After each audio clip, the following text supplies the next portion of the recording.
성경은 오늘 성도의 본질에 대해서 말씀하고 있습니다. 성도의 본질에 대해서 일체의 비결이라고 말씀하시면서 자족함이 바로 그 본질 중에 하나다라고 말씀하고 있습니다. 이 자족함이라고 하는 것은 단순히 그냥 만족하는 것이 아닙니다. 성경에서 말씀하고 있는 자족함이라고 하는 것은 기쁨의 이유가 됩니다. 그리고 모든 처지와 상황을 초월하게 하는 어떤 능력이 되는 것이고요.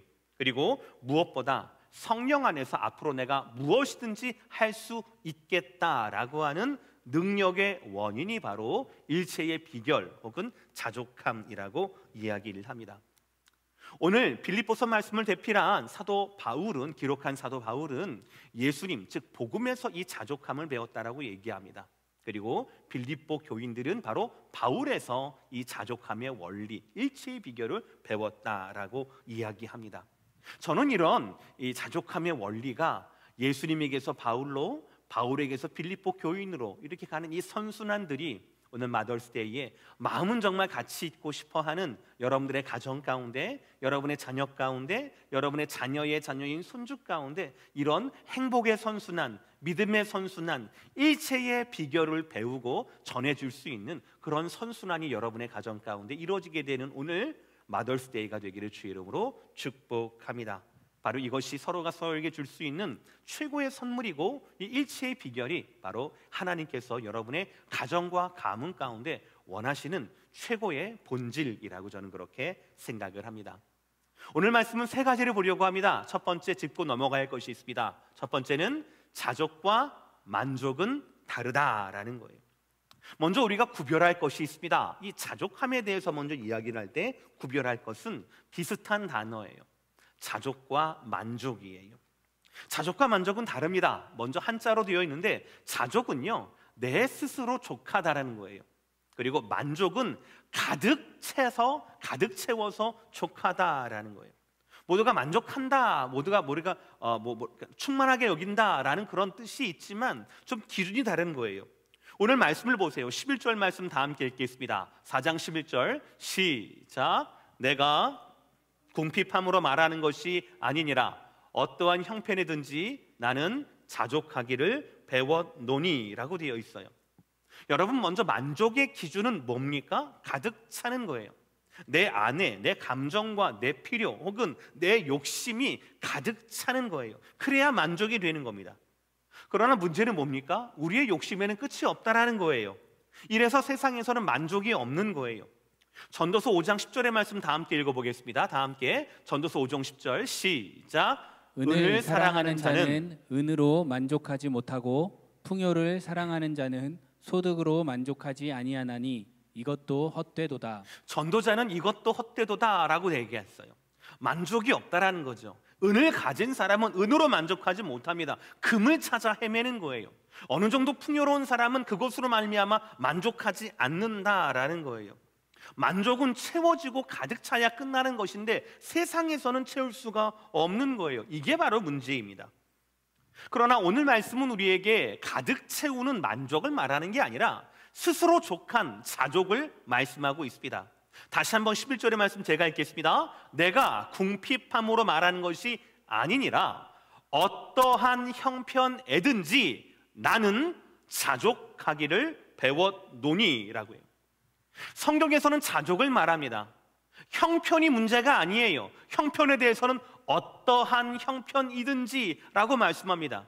내가 부자가 됐든 가난한 사람이 됐든 내가 풍요한 사람이 됐든 굶주린 사람이 됐든 이 형편은 괜찮은 거예요. 중요한 건 뭐예요? 스스로예요. 나예요. 내가 기준이에요. 오늘 말씀에서 바울은 스스로의 상황을 어떠한 형편이든지 빨간색으로 표현했습니다. 이 빨간색을 원어대로 더 정확히 번역하면 이렇습니다. 내가 처해 있는 상황이 무엇이든지예요. 내가 처해 있는 상황이 무엇이든지입니다. 명사로 situation이나 이렇게 얘기하는 게 아니에요. 명사로 얘기하지 않고 동사로 이야기했습니다.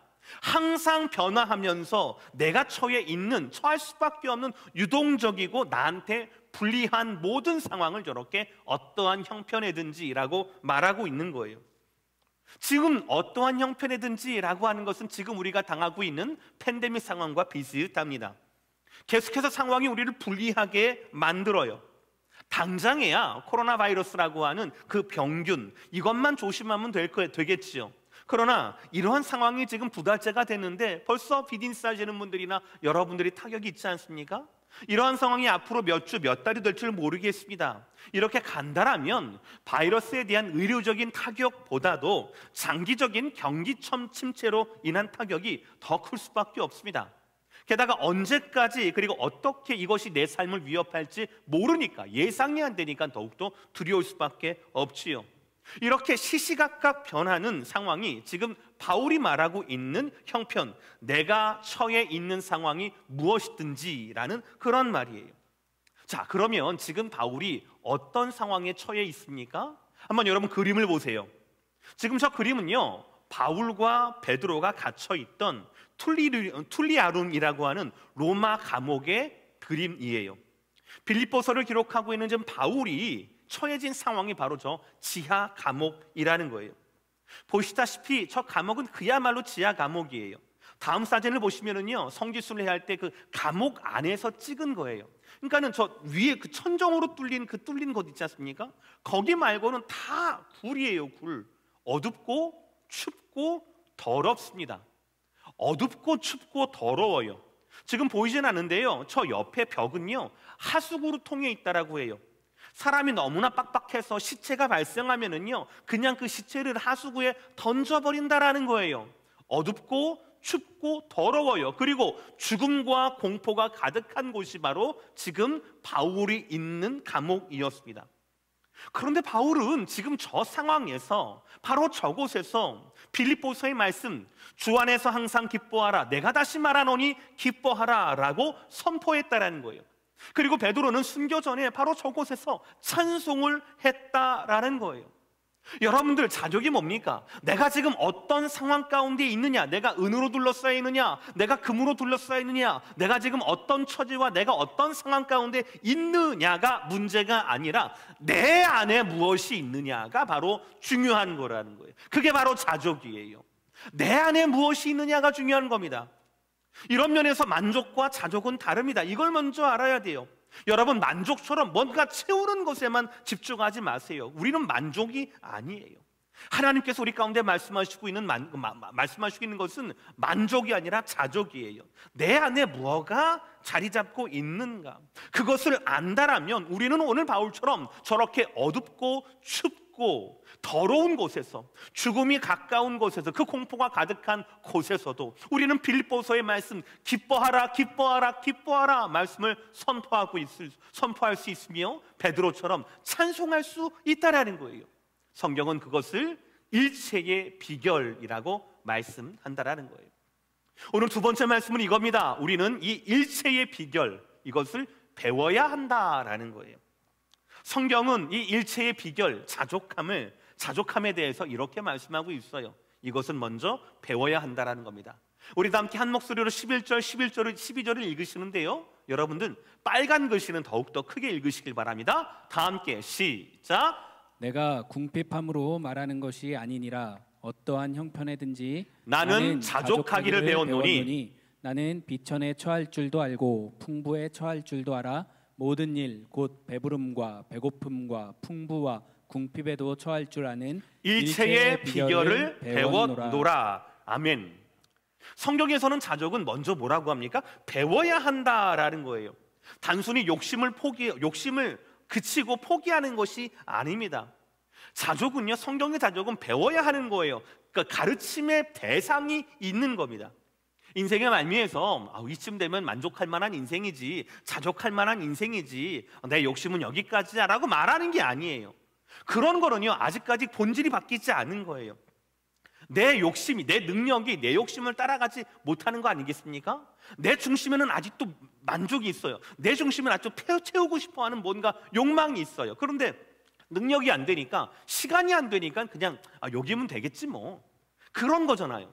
여우가 신포도를 보고 나서 저 포도가 분명히 실 거야 라고 그냥 포기해버리는 거하고 똑같다라는 거예요. 그러나 성경에서 자족은 다릅니다. 바울은 바로 예수님께로부터 이 자족을 배웠어요. 다시요, 바울은 예수님의 복음으로부터 이 자족을 배웠다고요.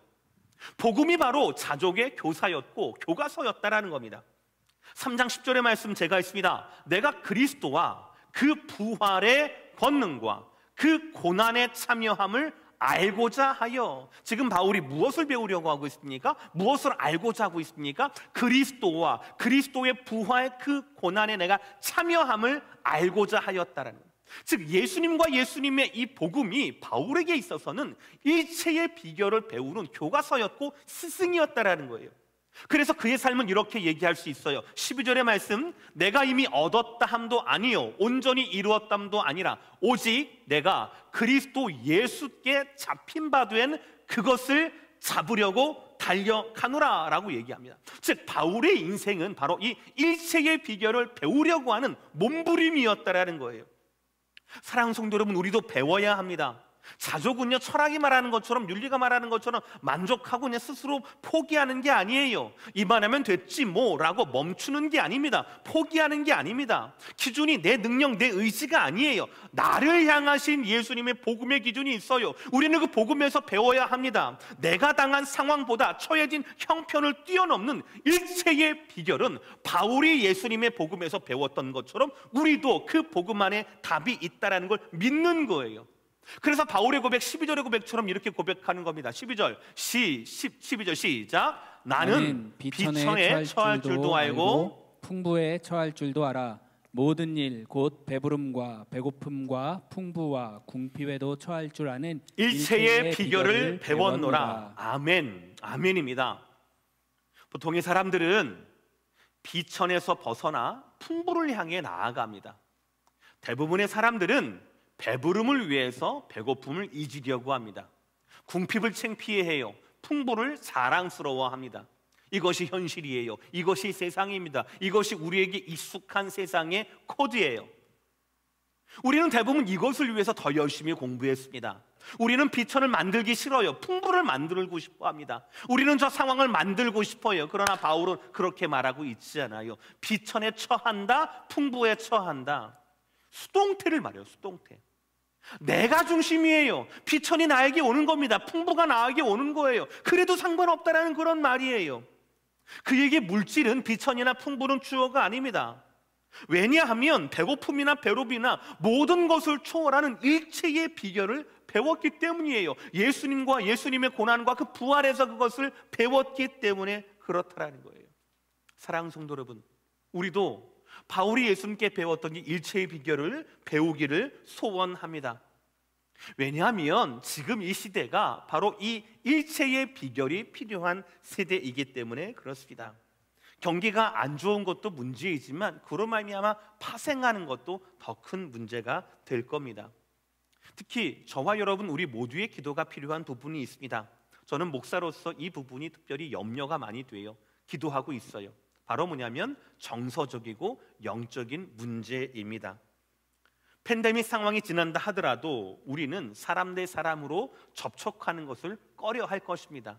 교회에서도 그렇게 할 거예요. 사회적 거리두기 운동을 계속해서 실천해 나갈 겁니다.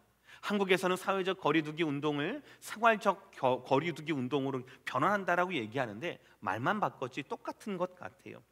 아마 이것이 사회적인 소셜 디스턴스가 아마 상식처럼 행해질 겁니다.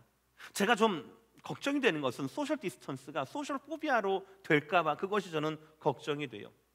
사회적 소통에 그 도구가 좁아진 상황을, 변화된 이 상황을 받아들이지 못한다라면 그런 분들이 굉장히 어려울 것 같아요.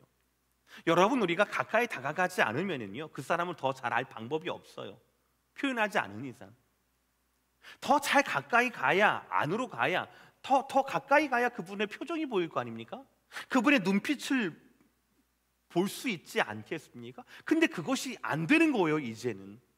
그래서 이 새로운 상황은, 소셜 디스턴스가 상식되는 이런 새로운 사회나 상황은요 아마 외로운 처지의 분들을 더욱더 외롭게 하지 않을까라고 저는 걱정이 됩니다. 물론 이런 상황은 우리가 만든 게 아니에요. 우리가 이런 상황을 일부러 만들 수도 없어요. 그러나 오늘 저 수동태처럼 비천에 처하고 풍부에 처한 것처럼 저 수동태처럼 우리에게 지금 주어진 거예요. 그러므로 우리가 비천을 이겨내고 풍부도 이겨낼 수 있는 그 일체의 비결을 바울처럼 우리도 배워야 한다라는 거예요. 예수님으로부터 배워야 한다라는 거예요. 그래서 극복해야 된다라는 겁니다. 바울처럼 일치의 비결, 자족함을 배워야 한다라는 거예요. 그리고 성경은 그것을 모든 것을 할 수 있는 능력이라고 말씀하고 있다라는 거예요. 그래서 오늘 말씀의 마지막 세 번째는 이렇습니다. 배웠으면 써먹어야 한다라는 거예요. 우리 다 함께 따라합시다. 배웠으면 써먹어야 합니다. 써먹어야 합니다. 아멘. 너무나 유명한 말씀, 우리에게 힘을 주는 말씀입니다. 오늘 본문 13절의 말씀 다 함께 한 목소리 읽겠습니다. 시작. 내게 능력 주시는 자 안에서 내가 모든 것을 할 수 있느니라. 아멘. 이 말씀이 말씀 그대로 선포되기를 원합니다. 이 말씀이 위로가 필요하고 슬픔 당한 모든 분들께, 이 말씀이 불안과 공포 가운데 있는 모든 분들께 이 말씀이 그대로 선포되기를 주의 이름으로 축복합니다. 오늘 바울이 선포했던 이 유명한 말씀의 배경을 잠시 설명을 해드릴게요. 그 다음 구절을 보시면 15, 16절 제가 읽겠습니다. 빌립보 사람들아, 너희도 알거니와 복음의 시초에 내가 마게도냐를 떠날 때에 주고받은 내 일에 참여한 교회가 너희 외에 아무도 없었느니라. 데살로니가에 있을 때에도 너희가 한 번뿐 아니라 두 번이나 나의 쓸 것을 보내었노라 라고 하고 있어요. 즉 사도 바울의 기나긴 선교 여정 가운데 끝까지 내 사역에 참여한 것이 바로 빌립보 교인 너희밖에 없다라는 칭찬이었어요. 특별히 데살로니가에 있을 때에는 너희가 한 번뿐 아니라 두 번이나 나에게 필요한 것을 서포트를 해주었다라는 거예요. 그러니까 이것을 미루어 보아서 바울과 빌립보 교회는 굉장히 특별하고 긴밀한 관계였던 것 같아요. 지금까지 계속해서 빌립보 교회는 바울을 재정적으로 도왔다라는 거예요. 그런데 언제인가인지 모르겠지만, 어느 일 때문인지 모르겠지만 재정적인 지원이 잠시 끊어졌던 적이 있었나 봐요. 그랬다가 다시 이어지게 된 거예요. 다시 재개가 된 겁니다. 거기에 대해서 바울이 기뻐하면서 거기에 대해서 칭찬하는 말씀이 바로 이 빌립보서의 말씀인 겁니다. 그런데 여러분 오해하지 마세요. 지금 바울이 기뻐하고 칭찬하고 강조하는 것은 물질 때문이 아니에요. 바울은 이미요 궁핍에도 처할 줄 알고 풍부에도 처할 줄 아는 그 모든 일치의 비결을 배웠다라고 얘기합니다. 빌립보 교인들의 헌금이 이슈가 아니에요. 문제가 아니에요. 빌립보 교인들이 다시 재정 후원을 하게 된 것은 물질의 문제가 아니에요. 바울에게 이것은 어떤 문제냐? 4장 14절 다 함께 시작. 그러나 너희가 내 괴로움에 함께 참여하였으니 잘하였도다. 지금 바울이 무엇을 칭찬하고 있습니까? 야, 저번보다 더 많이 보냈더라. 이걸 칭찬하지 않아요. 액수를 칭찬하지 않습니다. 내가 외로웠는데 너희들 때문에 내가 위로를 받았어라는 것을 칭찬하지 않습니다. 그들의 결단에서 중지되었던 선교를, 중지되었던 후원을 다시 하는 것이 물질의 문제가 아니라 뭐라고요? 사도 바울의 괴로움, 사도 바울의 고난, 사도 바울의 사역에 함께 동참했다라는 뜻이라는 거예요. 물질의 문제가 아니에요. 이것은 사도 바울의 고난에 함께 동참하였다. 그래서 기쁘고 그래서 잘하였다라는 거예요. 근데 이 사도 바울의 이 고난에 동참했다라고 하는 이 표현을요, 사도 바울이 조금 더 색다르게 얘기하는 경우가 있어요. 10절의 말씀이에요. 내가 주 안에서 크게 기뻐함은 너희가 나를 생각하던 것이 이제 다시 싹이 나미니. 뭐라고요? 이제 다시 싹이 나미니라는 거예요. 이제 다시 싹이 난 거예요. 다시 그 생명이 일어나게 되는 겁니다. 바울의 고난에 대한 그 사역에 대한 빌립보 교인들의 마음이 죽어 있는 것이 아니었어요. 죽어 있는 것처럼 보였지만 다시 하나님께서 은혜를 주셔서 다시 싹이 나고 있는 겁니다. 그래서 바울은 빌립보서라는 편지를 통하여서 그들에게 감사와 격려의 글을 보내고 있는 거예요. 그뿐이 아니에요. 17절의 말씀을 보면 다시 생명을 얻고 싹이 났던 그들의 이 싹 가운데, 그들의 이 고난에 동참하는 동참함 가운데 17절 말씀, 내가 선물을 구함이 아니요 물질을 구한다라는 게 아니죠. 오직 너희에게 유익하도록 풍성한 열매를 구함이니라. 이러니까 사도 바울이 빌립보 교인들의 그 후원을 기뻐했던 거예요. 물질 때문에, 선물 때문에, 외롭지 않는 위로 때문에 기뻐한 것이 아니라 빌립보 교회 가운데 하나님께서 주셨던 그 일치의 비결, 내가 복음, 예수님께 받았던, 예수님 복음으로 말미암아 배웠던 그 일치의 비결을 우리 빌립보 교인들이 나를 통해서 배우고 있게 되는 겁니다. 그래서 그들의 상황이 어떻든 상황이 여러분들 헌금을 하다가 후원을 하다가 그치는 상황이나 그런 그칠 수밖에 없는, 중재할 수밖에 없는 처지가 있을 거 아니겠습니까? 그런데 그것을 이기고, 그 상황을 이기고 다시 싹이 나면서 다시 선교를 재개했다라는 거예요. 그런데 다른 사람들은 모르겠지만 사도 바울은 다시 싹이 나는 그 싹에서 무엇을 봤습니까? 풍성한 열매를 봤다라는 거예요. 풍성한 열매를 봤다라는 겁니다. 사랑하는 성도 여러분, 오늘 말씀에 특별히 빌립보 교인들을 향한 이 바울의 칭찬과 바울의 이 기쁨 가운데 저와 여러분이 위로받기를 주의 이름으로 축복합니다. 바울의 상황이, 빌립보 교인들의 형편이 복음을 위한 사역과 그 사명을 막아서지 못했다라는 거예요. 잠시 죽어있던 것 같지만 다시 싹이 나고요, 싹이 날 뿐이었지만 바울은 거기서 무엇을 봤습니까? 풍성한 열매를 봤다라고 얘기하고 있지 않습니까? 왜입니까 여러분? 왜입니까? 왜 죽어있는 것 같은 그 싹이 다시 났고요, 싹밖에 나지 않았는데 왜 바울은 거기에서 풍성한 열매를 보았습니까? 왜냐하면 바울은 이미 가지고 있는 거예요. 빌립보 교인들도 이미 배우고 있는 겁니다. 무엇을요? 일체의 비결, 자족함을 배우고 있다라는 거예요. 그리고 그것을 써먹고 있기 때문에 그렇다라는 거예요. 사랑하는 성도 여러분, 오늘 말씀 그 자체로 축복합니다. 예수 안에서 모든 것을 할 수 있는 일체의 비결을 배우시고, 오늘 빌립보 교인처럼 그 비결을 배우는 데 끝나는 것이 아니라, 소개받는 데 끝나는 것이 아니라 그 비결대로 행하시기를, 배우는 것을 써먹는 저와 여러분 되시기를 주의 이름으로 축복합니다. 특별히 오늘 어버이 기념 주일인데요, 마더스데이인데요, 우리 여러분들 선물 받고 칭찬받고 하는 것뿐만 아니라 우리 어버이 여러분들은 우리 다음 자녀 세대들에게 내가 마지막으로 무엇을 줄 수 있을까, 마지막으로 무엇을 가르칠 수 있을까를 고민하셔야 돼요.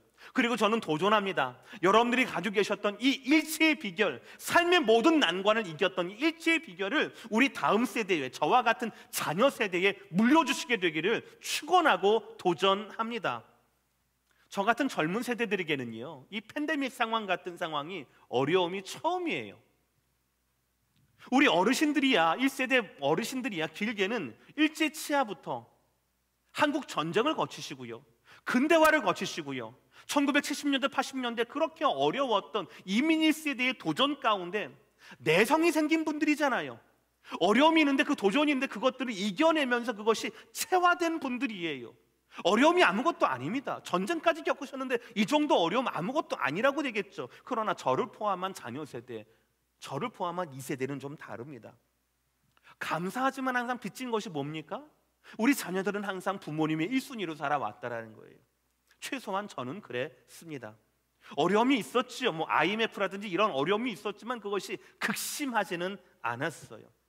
팬데믹 상황 우리는 지금 처음이거든요. 그러니까 우리가 부모님으로부터 뭔가 일체의 비결을 배웠던 빌립보 교인들처럼 배워야 될 게, 그리고 여러분들은 빌립보 교인들에게 예수님의 복음으로부터 받았던 그 일체의 비결을 가르치는 바울과도 같은 그런 서로의 포지셔닝이 있다라는 거지요.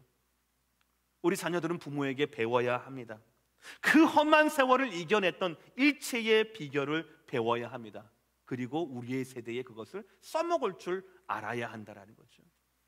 오늘 말씀 마무리하겠습니다. 우리와 우리 자녀들은 지금 전혀 새로운 시대를 살아가고 있습니다. 원해서 선택한 시대는 아닙니다. 새로운 환경에 노출된 우리에겐 새로운 필요가 있습니다.